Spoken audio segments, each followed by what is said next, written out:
What looked like aggression was actually discipline under heartbreak. Baron was not a wild animal gone rogue.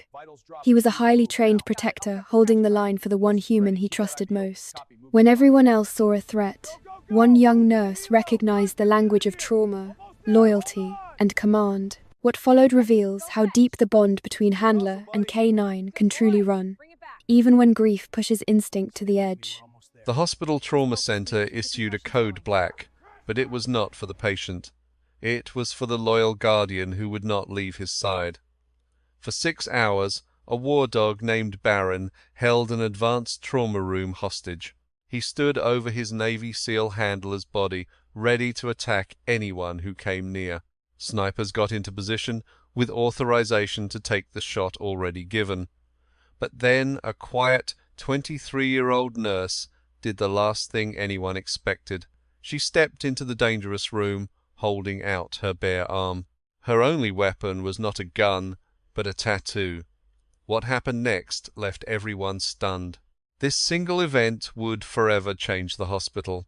It is a true story about a bond that not even death could break. The call came into Centara Norfolk General Hospital at 2 in the morning on a Tuesday, breaking the calm of the night shift. A helicopter was 5 minutes out, with 2 patients, one living and one who had already passed. The dispatcher also warned that a canine was on board, and the animal was extremely agitated. Dr. Alistair Sterling, the chief surgeon, pulled himself from a short rest and put on his gloves. His entire world was a calculation of blood loss and minutes. He despised complications, especially when they involved dogs in his trauma bay. "Agitated?" Sterling asked Brenda, the head nurse, who was staring at the monitors. "What is a dog doing on that helicopter? If the handler is gone, just put it in a kennel," Brenda replied with a strained voice. "They could not do that, doctor," the pilot said. The dog broke loose right after his handler died. "The animal is loose inside the cabin," she continued. Sterling let out a curse under his breath. "Fine, send security to the helipad with a stun gun. I want the body in Bay 1 and that dog gone in 60 seconds. But the night was not going to follow Dr. Sterling's orders. When the helicopter touched down, its rotors whipped the rain into a frenzy. Paramedics rushed toward the aircraft, covering their heads against the powerful wind. The door slid open, revealing the tragic end of a mission from far away. On the stretcher lay Master Chief Dalton Ghost Rivers, a legendary operator from the Special Forces. His service record was so heavily redacted it looked like a barcode, but in that moment he was just a man under a sheet, his final battle over, and resting directly on his chest was Baron. Baron was 80 pounds of focused muscle, a Belgian Malinois with dark brown fur. His face was a black mask, showing nothing but his eyes, and those eyes burned with a protective fire. A large paramedic named Rick reached for the stretcher. Baron did not lunge or snap. He simply let out a low growl that vibrated through the floor of the helicopter. He displayed a set of titanium-tipped teeth, tools designed for warfare. "Whoa! Get back!" Rick yelled, pulling his hands away. The flight medics shouted over the loud engines. "We cannot get to him. The dog will not let us touch the chief. He thinks we are enemies." Security guards in yellow rain slickers arrived with catch poles and stun guns. "Do not," the medic warned, holding up his hands. "That is a Tier 1 military canine. He will see a weapon and attack. Just back away." For a long 10 minutes, the standoff continued in the pouring rain while the helicopter idled. Suddenly, a vibration from the engine nudged the stretcher. Baron let out a heart-breaking, high-pitched cry that pierced through the noise. He tenderly licked Dalton Rivers's still face, nudging him with his nose, desperate for a sign of life. The medics saw a small opportunity and grabbed the stretcher. "Go now! Go! Do not make eye contact." They sprinted with the gurney toward the emergency entrance. Baron made no move to stop them this time. He remained like a statue on the gurney, a stoic guardian watching over his master as they moved into the bright lights of Trauma Bay 1. The automatic doors slid shut, cutting off the sound of the storm. The emergency room fell strangely silent. In the center of the room, surrounded by millions of dollars in equipment, the stretcher came to a stop. Barron rose to his feet. He shook the rain from his coat, spraying water over sterile instruments. He planted his paws at the corners of the gurney, creating a living shield over Dalton Rivers. He looked at the medical team, lowered his head, and the sound of his growl was like grinding metal. Everyone was frozen in place.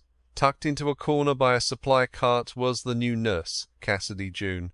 She was 24 years old, with messy blonde hair and eyes that always seemed a little scared. She had only been on the job for 3 weeks. She was the one who was always sent for coffee, the one Dr. Sterling criticized for moving too slowly. Cassidy looked at the dog. She saw the tight muscles and the dilated pupils. But she also noticed something else. His front paw was trembling. "He's terrified," she whispered to herself. "Be quiet, June," Sterling commanded without turning to look at her. "Security, get that animal out of here. I need to call the time of death, and I will not do it with that creature in my bay." 3 guards moved forward with their batons raised. Barron responded with a sound like a whip crack. He snapped his jaws in the air, missing a guard's face by inches, then immediately returned to his post. "That is it. I have had enough," Sterling shouted, backing away. "Everybody out now. Get the police canine unit and animal control on the phone, and get me a tranquilizer rifle, now. If he makes one more move, you shoot him." The staff quickly cleared the room. The glass doors of Trauma Bay 1 slid shut, leaving the devoted dog and his handler inside on borrowed time. By 4 in the morning, the situation had escalated from a hospital problem to a national security incident. The waiting room was filled with police officers, kept at a distance by 2 men in dark suits from a government car. They identified themselves as Department of Defense and gave no comment to the press. Inside the observation room for Trauma Bay 1, the air was thick with tension. Sterling paced back and forth, checking his watch every 30 seconds. "This is completely insane," he complained, gesturing to the room. "I have a deceased American hero in my Trauma Bay, and we are all being held hostage by a common pet." One of the agents, a man named Miller, calmly corrected him. "Doctor, he is not a pet. That is a specialized asset, a military working dog. His training alone is worth about $50,000, and technically speaking, his rank is higher than yours." Sterling's face turned red with anger. "He is a threat to my hospital and is obstructing medical procedure. I am authorizing the police to resolve this." In the bay below, Barron had not moved. The dog had now settled into a sitting position, his huge paws resting gently on Dalton's chest. The initial adrenaline was wearing off, and a deep sadness caused him to tremble. Every time someone walked past the glass, Barron's ears would swivel, and a low growl could be heard even through the thick partition. Cassidy June was mopping a nearby floor, trying to stay invisible. But she could not look away from the scene inside. She saw the dog's heavy breaths, his drool mixing with the blood on the uniform. A powerful wave of empathy washed over her. She knew that stance, the way he was holding his head. Brenda, the charge nurse, snapped her fingers to get her attention. "Hey, earth to you. Stop staring and go get some saline bags for Bay 4. Cassidy spoke softly. "He's watching his 6. Brenda paused. "His what?" Cassidy repeated herself, gripping the mop handle. "His 6 o'clock. His back. He thinks his partner is just wounded. He is providing cover. He will not stand down until his handler gives him the command." Brenda looked at Cassidy with a mix of pity and annoyance. "Look, honey, that man is not giving any more commands, and the police are planning to put that dog to sleep in about 20 minutes. She was not wrong. The local SWAT commander, a Captain Holloway, had arrived and was now conferring with Dr. Sterling. Miller was explaining to Holloway, "A tranquilizer is not an option. His heart rate is through the roof. The stress alone could kill him. If you miss the shot, he will be through that glass before the drugs even work. This animal is a lethal weapon." Holloway responded with grim practicality. "Then our only option is a live round." "One clean shot," Holloway stated. "It is the only way to secure the scene and recover the body." Miller offered a weak protest. "He is a war hero," Sterling interrupted. "He is a liability. This is a hospital, not a kennel. Proceed." The decision was made. Holloway nodded to a sniper who raised his rifle in the hallway. Cassidy felt her stomach drop. She dropped her mop with a loud clatter that made everyone turn and stare. "Stop!" she called out. Her voice was shaky but loud enough to be heard. Dr. Sterling glared at her. "Nurse June, do your job or get out." "You cannot shoot that dog," she said, walking toward them, her hands trembling. "He is just doing what he was trained to do. He's waiting for a release code we do not have, miss," Agent Miller said, his voice heavy with exhaustion. "His handler is gone. That unit is classified. We cannot get another trainer here for at least 4 hours. We are out of options." "I can get him to stand down," Cassidy said. The room went completely still. "Doctor," Sterling let out a short, nasty laugh. You nearly passed out last week setting a broken bone. You think you are going to handle a trained military dog?"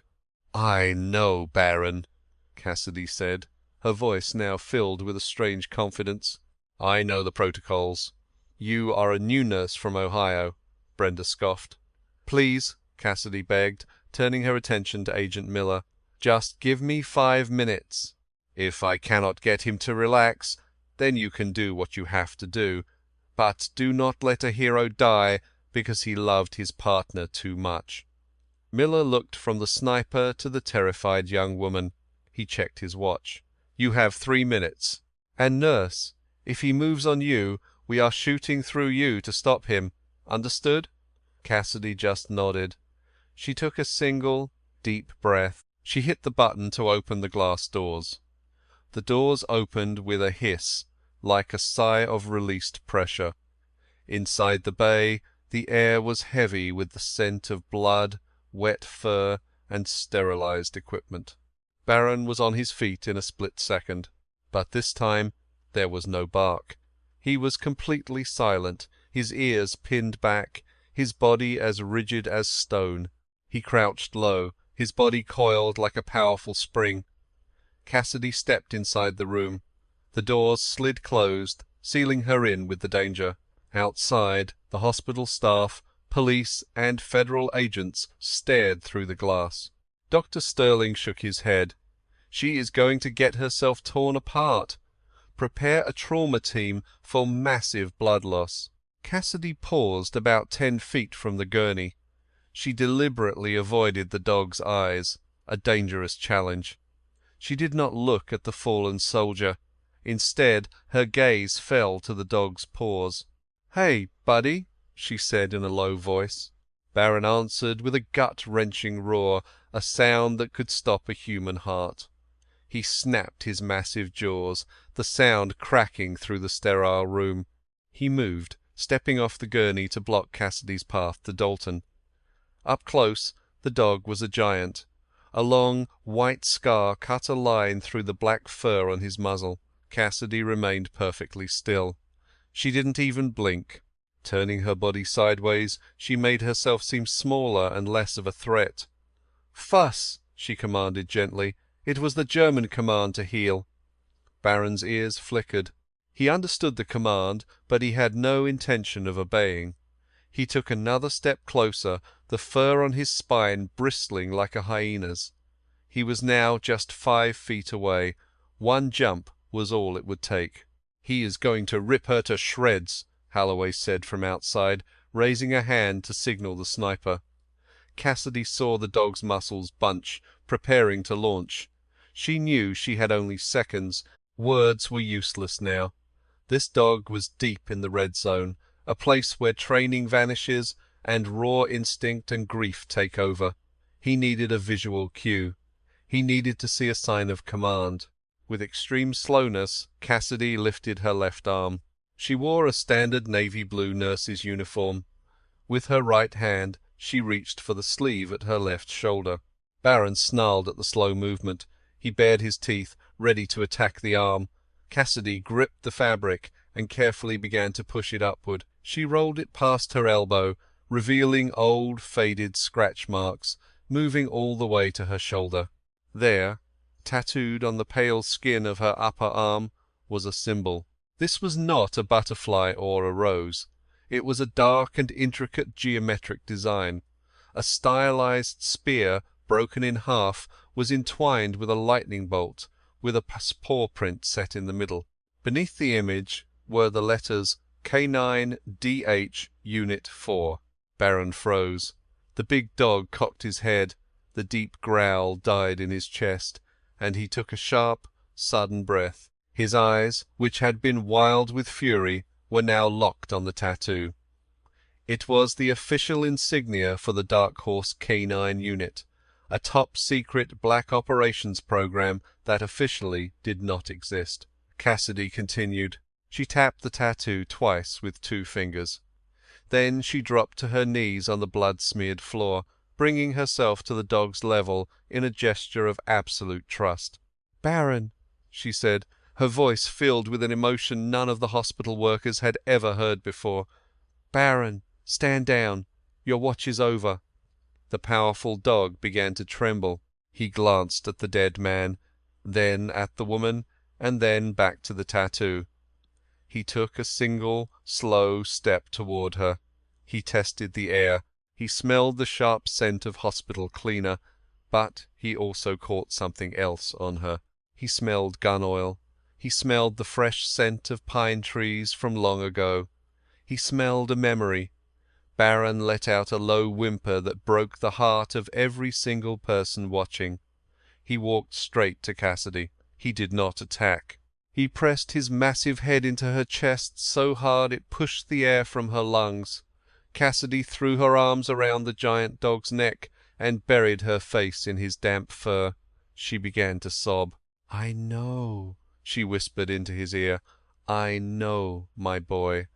I miss him, too." Outside the room, Agent Miller removed his sunglasses. "Good heavens," he said softly. "That is no ordinary nurse." Dr. Stirling just stared, his jaw slack. "Who is she?" Miller turned to the stunned doctor. "If she is wearing that tattoo, she is the one who trained him." The silence in Trauma Bay 1 was suddenly overwhelming. The only sounds were the dog's laboured breaths and the quiet, heartbroken sobs of the nurse on the floor. Agent Miller gave the signal for the sniper to stand down. He holstered his own weapon and tapped the glass, motioning to Dr. Stirling. "Stirling, open the door." "She is safe," Miller stated, his voice firm. "Open it very, very slowly." As the glass doors parted, a distinct smell drifted into the hallway. It was the scent of a wet animal and the faint, metallic odour of combat that clung to the body. "Nurse June?" Dr. Stirling asked. His usually strong voice was now barely a whisper. He stepped inside cautiously, his eyes glued to the dog. Cassidy did not acknowledge him. She was focused, checking Barron's paws and feeling his body for wounds, all while speaking in a rapid mix of German and Dutch. "Bra, rustic lichen. Good boy. Just be still. Let me see." Barron, the fearsome animal that held a SWAT team at bay for hours, was now leaning his full weight against her leg. His eyes were half closed as he finally ended his long, lonely vigil.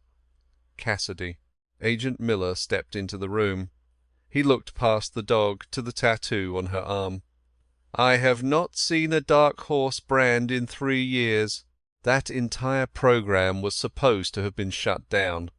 Cassidy got to her feet with a weary grace.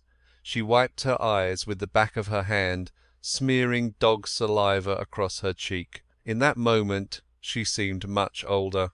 The gentle nurse persona was gone, replaced by a hardened jawline no one had ever noticed. They did not shut it down. "Agent!" she said, her voice rough. They buried it. There is a big difference. Miller's eyes widened as the pieces fell into place. You are Cassidy June, he stated. C.J., the legendary handler from Kandahar. You were in charge of the elite canine project. Dr. Sterling blinked in total disbelief. He thought, my nurse, who fumbles with the pharmacy computer? Cassidy glanced at the surgeon. I know how to use the system, doctor. I just pretend not to so I can stay invisible. I came here to disappear. She looked over at the body on the gurney. Her hand shook as she reached out to touch the cold, damp boot of Master Chief Dalton Rivers. I failed him, she breathed. The memories flooded back. 3 years ago, Cassidy June was not changing bedpans in Norfolk. She was in the dust of a military outpost in Jalalabad, dressed in tactical gear stained with sweat and dog treats. She was not a soldier, but something far more specialized. She was a behaviorist, a prodigy who could assess a Belgian Malinois puppy and know instantly if it had the nerve to jump from a plane at 20,000 feet. That is where she met Dalton Rivers for the first time. He had come to the kennels for a new partner.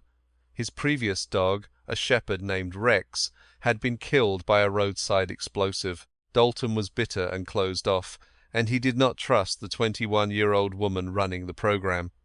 I need a weapon, not a dog, Dalton had sneered, gesturing to the kennels. Give me the meanest one you have. You do not need mean, Cassidy had answered, completely unfazed by the Master Chief. Mean will get you killed. Mean is just another word for fear. What you need is clarity. You need an on-off switch. She led him to the very last crate, which was marked Project Baron. Baron was a problem dog. He was too smart, too intense, and had washed out with 3 handlers who said he anticipated their commands.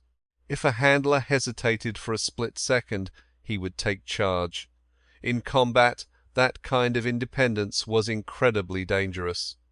He does not respect authority, Cassidy said while opening the crate. Baron emerged, ignored Dalton completely, and sat by Cassidy, eyeing a ball in her pocket. He needs a partner who thinks faster than he does. Dalton then knelt down. For a moment his hard expression softened. He made no move to touch the dog. He simply waited. Baron approached, sniffed Dalton's neck, and then did something that stunned even Cassidy.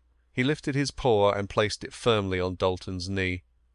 He has chosen you, Cassidy said.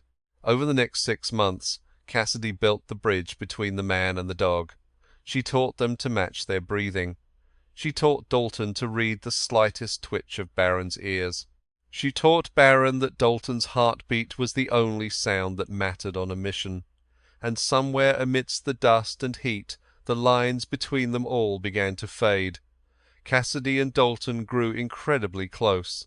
Theirs was not a typical romance, but one forged by survival, shared duties, and quiet conversations under the Afghan stars about a future away from the war, and a peaceful silence they both secretly craved.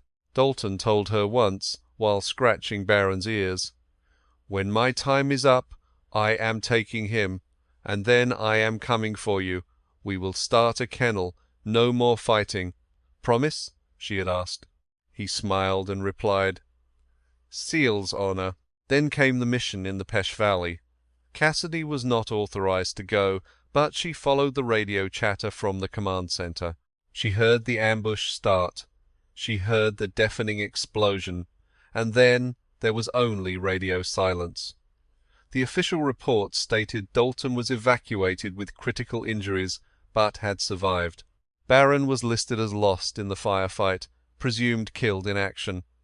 That news shattered Cassidy. She walked away from the world of private contracting. The ghosts were too much to handle. She moved to Norfolk, Dalton's hometown, always holding on to a sliver of hope that she might see him again. But that day never arrived. She had heard he went right back to his duties. She thought he either forgot her or blamed her for his dog.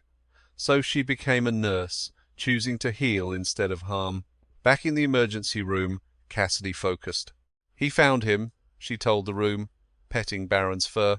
Dalton went back for the dog. He did not just leave. He went to find Baron. That is why he was still there. She stared at Agent Miller, hoping he would confirm it. Miller gave her a slow nod. It was a secret mission, and it was not officially approved. Master Chief Rivers heard a wild Malinois was leading feral dogs and giving the Taliban problems. So he took personal time off. He went to get his partner. And he found him, Cassidy said, as tears finally rolled down her cheeks. He brought him home. But he died doing it. Dr. Sterling cleared his throat. The feeling in the room was intense, but he had rules to follow. Nurse June. I mean Cassidy. Sterling corrected himself. I am sorry for what you lost. I really am. But we have a legal duty now. The medical examiner is coming. We need to prepare the body. Can you please get the dog out of the room? Cassidy just nodded. She took a long, calming breath and looked at Baron. Baron, she commanded firmly. Vrij. Free. It was his release word, telling him his job was done. It meant he was free to be a normal dog. But Baron did not move. He stood up, but did not leave. Instead, he turned and put his front paws back on the gurney, right on Dalton's chest. He looked at Cassidy and gave a single, loud, and demanding bark. Woof! Cassidy was shocked. I gave him the release command, she whispered. He always obeys. Maybe he is just confused, Brenda suggested from the doorway. Baron barked again, even louder this time. He looked hard at Cassidy, then to Dalton's face, and back to Cassidy. He nudged Dalton's chest with his nose. Woof! Woof! A sudden chill went through Cassidy. She knew every single sound that dog made. She knew his warning bark, his playful bark, and his alert bark. This was his alert. It was the sound he made when he found someone alive in a disaster. Doctor, Cassidy said, her voice trembling, get the crash cart. What? Sterling asked, annoyed. Nurse, he is gone. For 6 hours.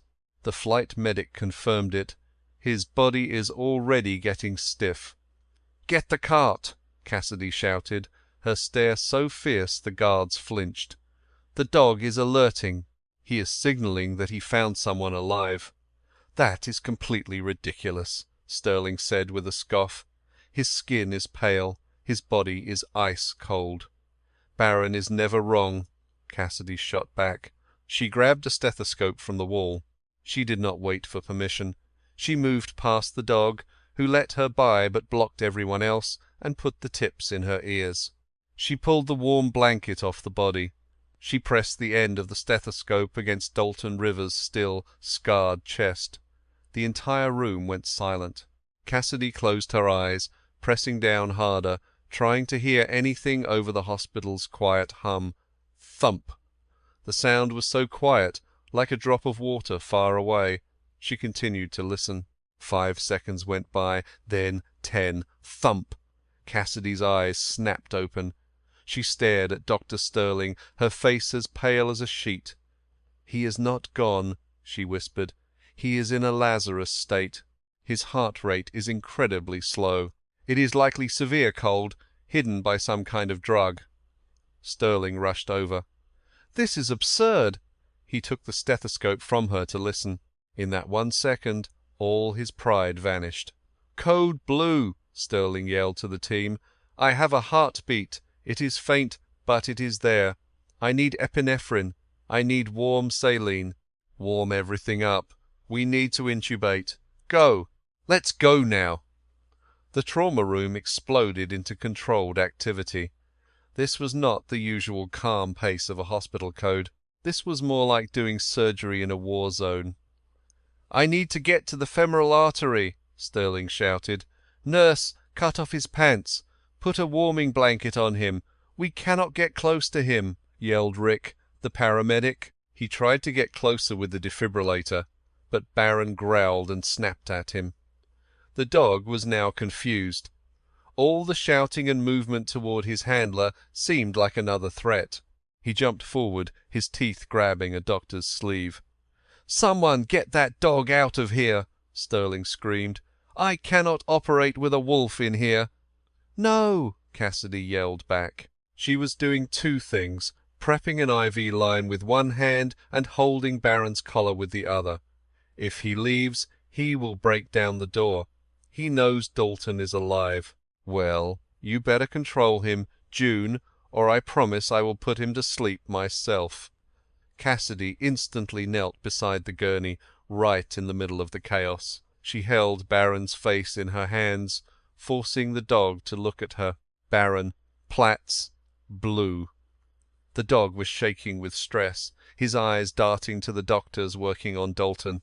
"Look at me," Cassidy ordered, her face close to the dog's big jaw. "They are helping. They are helping." She took Baron's paw and placed it on her own chest, over her heart. Then she moved his paw onto Dalton's arm. "Friend," she said softly, "pack." Baron made a low, sad sound, but he sat down. He sat by the gurney's wheels, hiding himself under the frame. He went completely still, like a statue, his gaze fixed on the heart monitor that showed a flat line. "Okay, he is out of the way," Cassidy called out. "Go!" For the next hour, Cassidy June was not just a nurse. She was a link. She kept one hand deep in the dog's fur under the gurney and used her other hand to give tools to Dr. Sterling. "His body temperature is 82 degrees, Brenda said. "He is completely frozen." Giving him epinephrine, a resident called out. Still no change on the monitor. "Come on, Dalton," Cassidy whispered, looking at the grey, still face of the man she once cared for in the desert.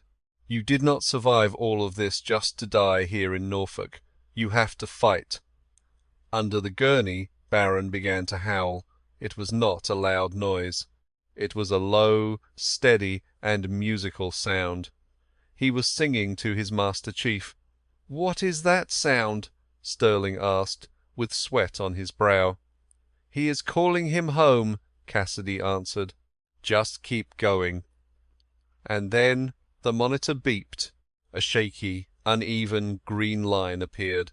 "Beep, beep, we have a heartbeat," Brenda cried out in happiness. "Sinus bradycardia. It is getting faster." "His blood pressure is rising," the anesthesiologist said. 80 over 40. Now 90 over 50. Dalton's chest lifted in a deep breath. A cloud of air fogged up the ventilator tube. "He is back," Sterling said, dropping his hands and letting out a huge sigh of relief. "My goodness, he is back." The room was filled with happy sobs and sighs. The nurses hugged one another. Even Agent Miller, standing silently in the corner, wiped a tear from his eye. But Cassidy did not join in. She slid down the side of a cabinet to the floor, feeling totally exhausted. Baron crawled out from under the gurney. He did not go to Dalton. He walked over to Cassidy. He started licking the tears from her face, his tail wagging softly against the cabinets. Now for the twist. 2 days later, Dalton Rivers was stable. He was in the intensive care unit, warm, patched up, and slowly coming to. The story went viral around the world. The dog who stood guard over a ghost. The nurse who listened to the dog. Cassidy was sitting by his bed reading, with Baron asleep at her feet. The hospital made a rule just for the dog. He was now an official therapy assistant. Dalton made a soft sound. His eyes opened. He looked around the clean, white room, squinting in the light. He saw the dog first. Then he saw the woman. "Cass," he said, his voice weak and scratchy. "Hey, soldier," she replied with a smile, putting her magazine down.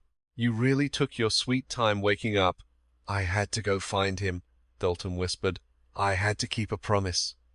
"I know," she said, taking his hand in hers. Dalton gave her fingers a weak squeeze. He looked at Baron and then back at her. His face turned very serious. "Cassidy," he said, and his heart monitor began to beep more quickly. The dog, Baron, he was not protecting me. Cassidy seemed puzzled. What are you trying to say? Of course, he was. He was with you for 6 solid hours. No, Dalton said, trying to push himself up before stopping from the pain. You need to listen. On the helicopter, just before I lost consciousness, I put something inside his vest. What did you put in his vest? The information, Dalton said with a rasp. The real reason they took us down, the reason my own men left me. It was not a rescue, Cass. This was a clean-up job. Cassidy froze where she stood. The room suddenly felt 20 degrees colder. Dalton, what are you trying to say? I am telling you, Dalton whispered, his eyes on the door. The men who shot me were not the enemy, and I believe one of them is downstairs right now, waiting for the visiting hour to begin. Cassidy glanced down at Baron. The dog was now fully alert. He was not looking at Dalton at all.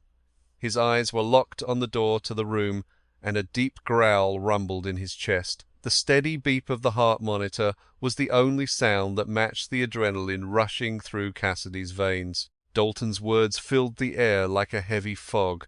A clean-up. She stood up slowly as her hands began to tremble. She saw the heavy tactical harness Baron was still wearing. Hospital staff had tried to take it off, but the dog would growl any time they came near it. Now she knew why he did that. He was not just guarding his handler, he was guarding the evidence. Where is the evidence? Cassidy whispered, kneeling beside the dog. Dalton lifted a trembling finger. It is in the left shoulder piece, tucked inside the lining. You will need to cut it open. Cassidy pulled the trauma shears from her pocket, the same pair she used in emergencies. She ran her fingers along the inside of Baron's sturdy harness. She felt it. A small, hard rectangle, tinier than her fingernail, was sewn deep into the padding.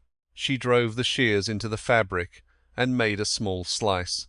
A little memory card dropped right into her palm. I have it, she thought to herself. Hide it, Dalton said with a weak voice, his eyes fixed on the doorknob. And get out if Miller is the one who comes in. The handle started to turn. Cassidy had no time to run. She shoved the card into her scrub cap, hiding it inside her bun. She spun around just as the door swung open. It was Agent Miller. He was all alone. He had removed his suit jacket and pushed up his shirt sleeves. He looked professional and composed, which made him seem incredibly dangerous. Agent Miller, she said. Doctor. Sterling mentioned that our patient was awake. That is a true miracle, Miller answered with a cold smile. He is still extremely weak. Cassidy stammered, stepping to block the path between Miller and the bed. Baron rose to his paws, a low growl echoing from his chest. This was not a warning sound. It was the threatening rumble of an animal that was ready to strike. I am sure he is, Miller said, stepping inside and closing the door. He turned the lock. The click echoed like a gunshot. I need to get his official statement immediately. The regulations say I have to do this alone. You can wait out in the hall. I cannot possibly leave him, Cassidy said, refusing to budge. His condition is unstable. Hospital rules mean nothing to me. Miller's voice turned much harsher. He reached down toward his pants. He was not going for a badge. He pulled out a syringe. And I really do not care if there are any witnesses. Dalton struggled to sit up, but his injuries were too severe. Miller, do not do this. The files have already been sent. That was a good try, Ghost, Miller sneered, removing the cap from the needle. We jammed all signals in the valley. Nothing got out. You died in an accident. It is a real tragedy. And this dog, well, he will have to be put to sleep for attacking a nurse. Another terrible tragedy. Miller advanced with the syringe held up. It did not contain a painkiller. It was a clear liquid, potassium chloride, enough to make a heart fail. No! Cassidy screamed. She grabbed the closest object, a metal tray, and hurled it at Miller. It bounced off his shoulder without causing any harm. Miller let out a sharp, cold laugh. He lunged for Dalton's intravenous line, aiming to inject the poison directly into the port. But he made a single, huge mistake. He completely forgot about the Belgian Malinois. "Baron, attack! Get him!" Dalton shouted the command with his last ounce of energy. Baron did not really need the command. He had waited for 6 hours for this exact moment to unleash all his pent-up fury. The dog launched himself from the foot of the bed. He was a blur of brown and black fur. He did not go for the arm. He went straight for the chest. 80 pounds of solid muscle hit Miller like a speeding truck, sending the agent flying backward into the medical cart. Trays of instruments, vials of medicine, and bags of fluid went flying with a huge crash of shattering glass. Miller cried out as Baron's teeth clamped down on his forearm, the one that held the syringe. The sound of bone snapping could be heard over the chaos. The syringe flew across the room, but Miller was a trained operative. He was a rogue government agent. With his good hand, he reached for a concealed holster at his ankle. It contained a small handgun. "Cassidy, the gun!" Dalton yelled out. Miller threw a powerful kick into the dog's ribs. Baron cried out in pain, but he did not let go. He thrashed his head wildly, tearing through the suit and the flesh beneath it. Miller raised the pistol, aiming it directly at the dog's head. Cassidy did not pause. She did not even think. She just reacted. She saw the defibrillator unit on the wall. She tore the 2 paddles from the machine. They were always kept charged and ready. "Clear!" she yelled, out of pure professional habit. She did not use them on a patient. She lunged forward and pressed the paddles to Agent Miller's neck just as he pulled the trigger. Bang! The gun discharged, and the bullet shattered the observation window. Zap! 200 joules of electricity shot through Agent Miller. His entire body went completely stiff. His eyes rolled back. He shook violently, and the gun fell from his hand. Baron instantly let go as the man crumpled to the floor, still convulsing. The room became silent, except for the dog's ragged breaths and the beeping of the monitors. Security guards burst through the shattered door a second later, their guns drawn. "Drop it! Drop the weapon now!" Cassidy just stood there, clutching the defibrillator paddles like a weapon, breathing hard. Miller's blood was spattered on her scrubs. Baron stood guard over the unconscious agent. "He was trying to murder him," Cassidy gasped, pointing at Miller. "Check his pocket, and check the syringe." Captain Halloway pushed his way through the guards. He took in the scene, the agent on the floor, the heroic dog, and the young nurse holding the paddles. He saw the bullet hole. He bent down and picked up the syringe Miller had dropped. He sniffed the tip. "Potassium," Halloway said under his breath. He looked at Cassidy. "You have saved us all a lot of trouble, nurse." Dalton sank back into his pillows, a faint smile on his lips. "That," he murmured, "is one very good nurse." 6 months later, the silence of the Shenandoah Valley was very different from the silence of that hospital room. It was not the tense, heavy quiet that comes before a heart gives out. It was a peaceful quiet, filled with the sounds of wind in the trees, a distant tractor, and a dog's steady footsteps on the earth. The sign hanging from the iron gate was brand new, but the wood was weathered, with charred edges for a rustic appearance. Burned into the oak planks were the words, "Dark Horse Sanctuary, a healing place for the broken and the brave." Cassidy June stood on the wide farmhouse porch, wiping her hands on a rag. She was no longer wearing her scrubs. She had on a pair of comfortable blue jeans and a flannel shirt with the sleeves rolled up. The tattoo on her left shoulder, a broken spear crossed by a lightning bolt, was uncovered. It was now a mark of her own resilience, on full display in the Virginia sun. She leaned against the railing, watching the activity in the 3-acre pasture below. To anyone else, it might look like complete chaos at a dog park.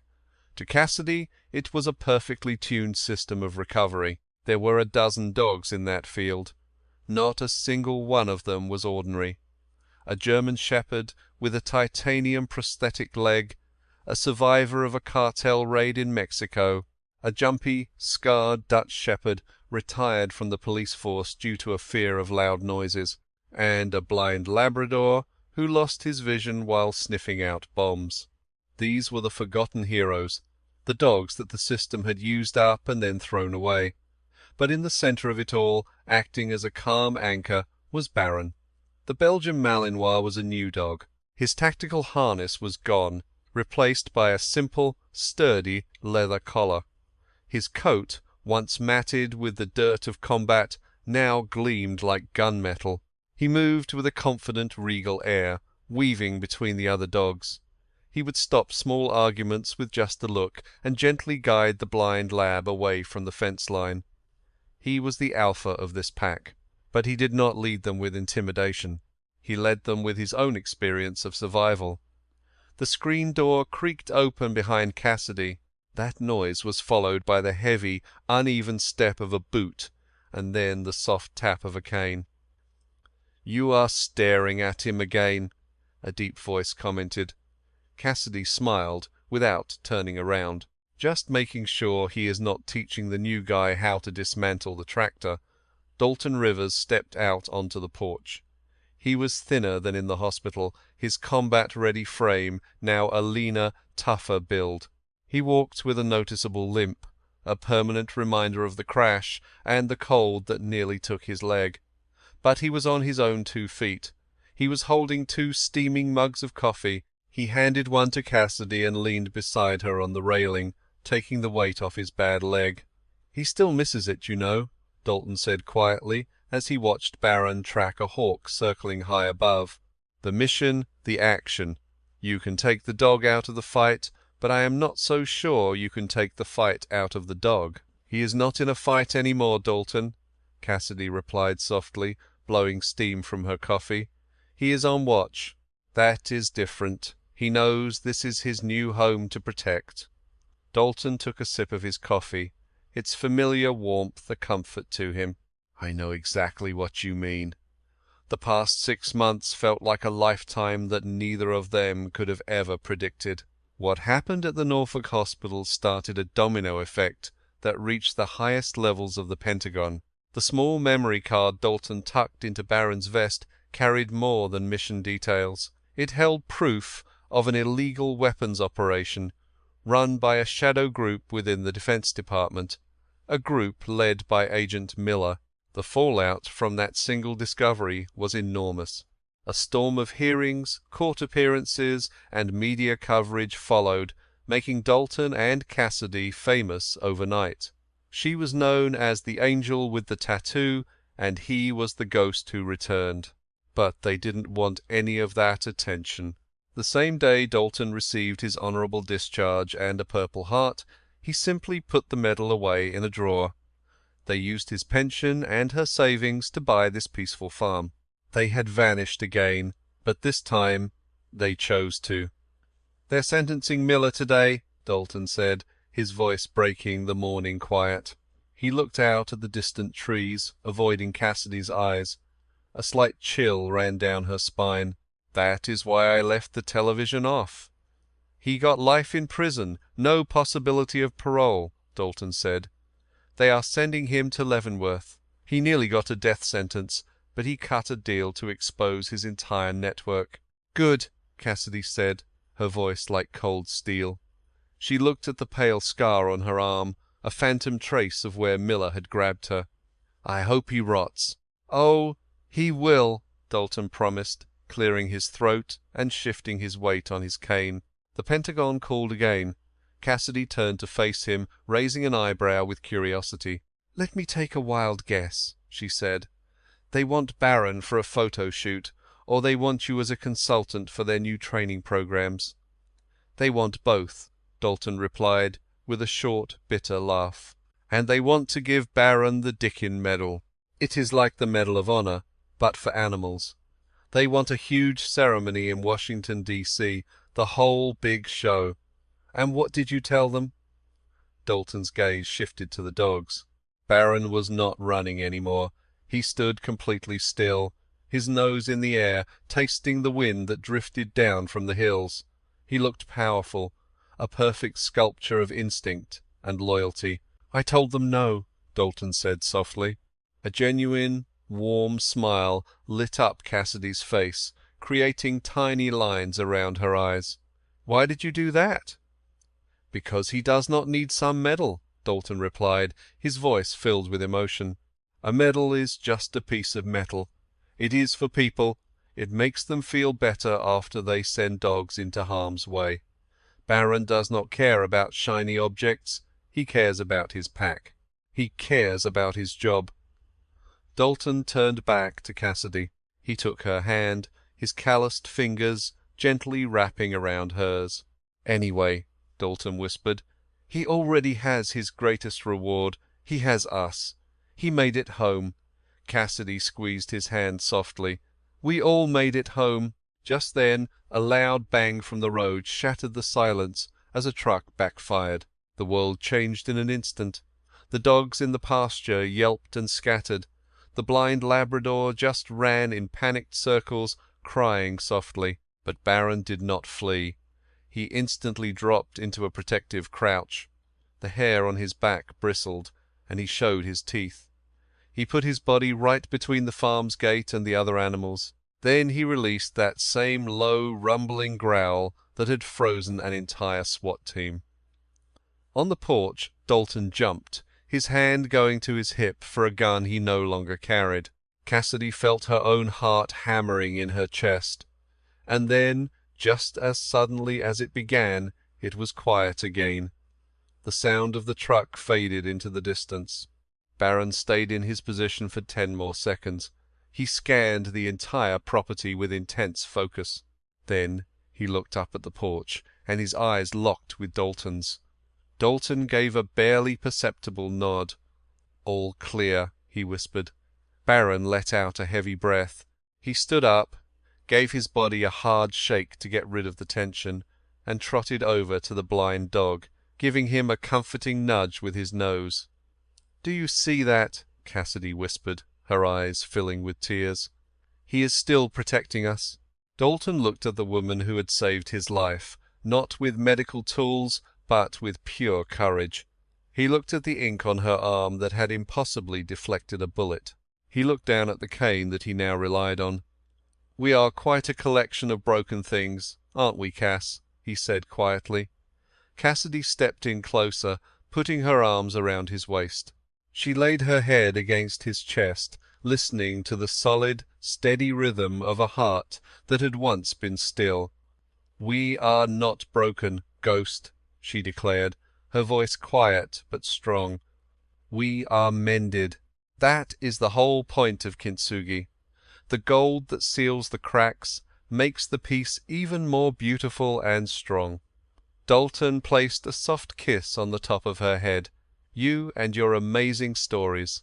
"But they are real," she said with a laugh.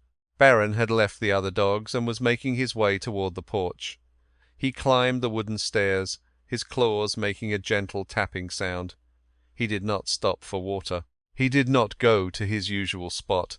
He walked over and sat right between them and the steps. He looked out, guarding them from the world. He put his head on his paws, but his ears were angled back, listening to them breathe. Dalton sat on the porch swing, pulling Cassidy down next to him.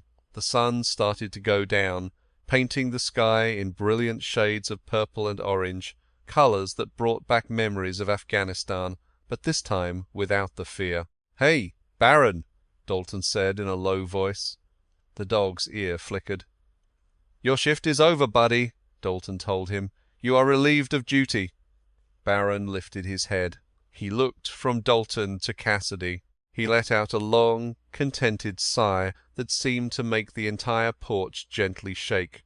He did not move from his spot, but his eyes slowly drifted shut. For the first time in what felt like forever, the soldier was resting. The protector was finally at ease, watching over the only family he ever really wanted. Baron and Dalton proved to everyone that the link between a handler and his dog is not about training and gear. It is a powerful connection of souls that goes beyond orders, beyond military rank, and even beyond life itself. In that hospital room, Cassidy June did not just save one life. She saved a brotherhood. She reminded us that sometimes the best medicine of all is just simple loyalty. Here at Dark Horse Sanctuary, the work continues. They do not fight in wars anymore, but they do help heal the warriors who have been left behind. If this story moved you, then you have a new mission today. Please go ahead and click that like button. Do not do it for a computer program. Do it to honor the courageous service animals that watch over us in the dark while we are all sleeping soundly. Please subscribe and be sure to turn on your notifications. We have many more incredible true stories of courage and survival that we want to share with you each week, and I am really looking forward to hearing from you in the comments below. Do you believe that dogs possess a kind of special sixth sense? Has an animal ever come to your defense when you felt threatened? We would love for you to share your story with our community.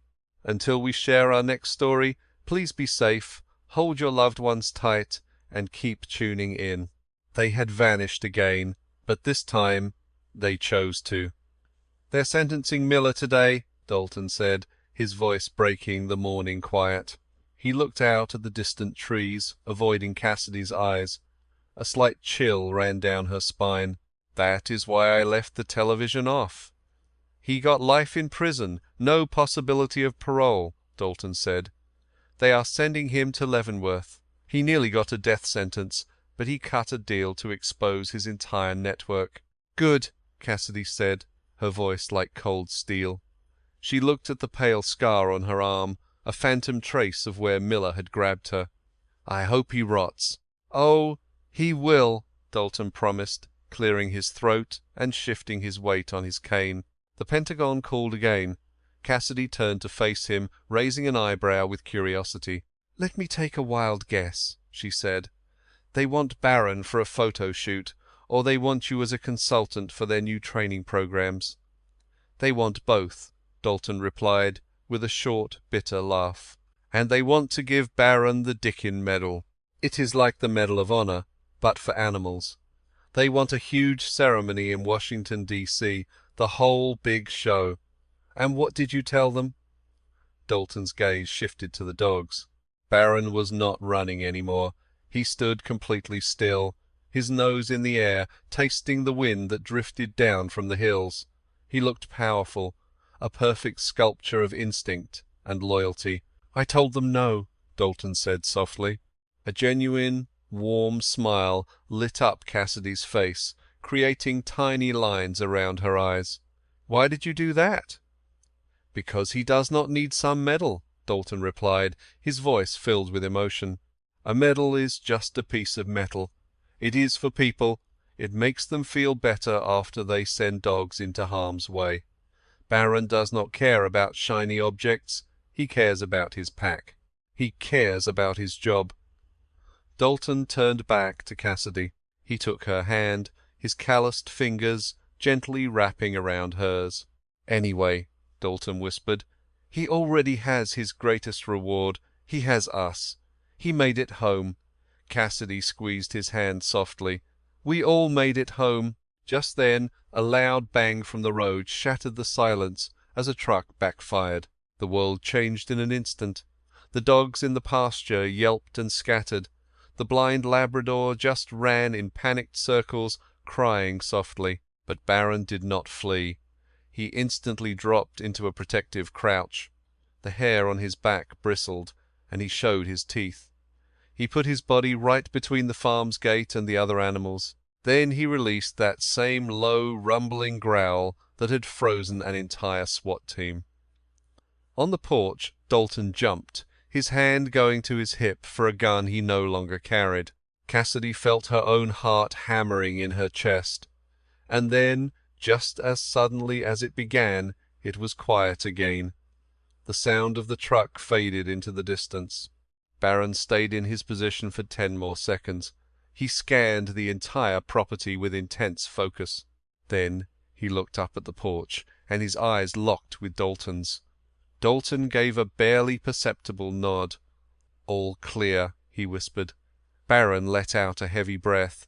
He stood up, gave his body a hard shake to get rid of the tension, and trotted over to the blind dog, giving him a comforting nudge with his nose. "Do you see that?" Cassidy whispered, her eyes filling with tears. "He is still protecting us." Dalton looked at the woman who had saved his life, not with medical tools, but with pure courage. He looked at the ink on her arm that had impossibly deflected a bullet. He looked down at the cane that he now relied on. "We are quite a collection of broken things, aren't we, Cass?" he said quietly. Cassidy stepped in closer, putting her arms around his waist. She laid her head against his chest, listening to the solid, steady rhythm of a heart that had once been still. "We are not broken, Ghost," she declared, her voice quiet but strong. "We are mended. That is the whole point of kintsugi. The gold that seals the cracks makes the piece even more beautiful and strong." Dalton placed a soft kiss on the top of her head. "You and your amazing stories." "But they are real," she said with a laugh. Baron had left the other dogs and was making his way toward the porch. He climbed the wooden stairs, his claws making a gentle tapping sound. He did not stop for water. He did not go to his usual spot. He walked over and sat right between them and the steps. He looked out, guarding them from the world. He put his head on his paws, but his ears were angled back, listening to them breathe. Dalton sat on the porch swing, pulling Cassidy down next to him. The sun started to go down, painting the sky in brilliant shades of purple and orange, colors that brought back memories of Afghanistan, but this time without the fear. "Hey, Baron," Dalton said in a low voice. The dog's ear flickered. "Your shift is over, buddy," Dalton told him. "You are relieved of duty." Baron lifted his head. He looked from Dalton to Cassidy. He let out a long, contented sigh that seemed to make the entire porch gently shake.